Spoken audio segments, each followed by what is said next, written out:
تنهایی بمیر، اما هرگز با کسی که این 12 تا چیزو طبیعی میدونه وارد رابطه نشو. شماره 1، تو رو با اکسش شوخیوار مقایسه میکنه. این اصلا شوخی نیست بلکه تخریب رابطه است. شماره 2، تو رو مقصر عصبانی بودن خودش میدونه. اینکه اینجور موقع دنبال مقصر بگردی کار بچه هاست. آدم بالغ احساساتش رو مدیریت میکنه. شماره 3، وقتی احساست رو بهش میگی بهت میگه چقدر حساسی. ترجمه این جمله اینه که داره احساسات تو اذیتم میکنه، واسه احساسات تو حوصله ندارم.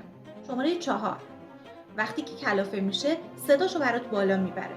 آدمی که الان نتونه صداشو مدیریت بکنه 2 روز دیگه مطمئنا رفتاراش رو هم نمیتونه کنترل کنه. شماره 5، یواشکی با جنس مخالف حرف میزنه و وقتی که متوجه شدی بهت میگه چیزی نیست. خب اگه چیزی نیست چرا پنهانی انجام میدی؟ پس خودش میدونه که مقصره. شماره 6، ازت وفاداری میخواد اما بهت امنیت نمیده. آدم بالغ شفافه، گیجت نمیکنه. این یه جور بازی روانیه. اینجور افراد دوست دارن شما رو تحت کنترل خودشون در بیارن. اگه دوست دارین پارت دوم این شخصیت‌های تاکسیک رو بدونید، حتما همراه من باشید.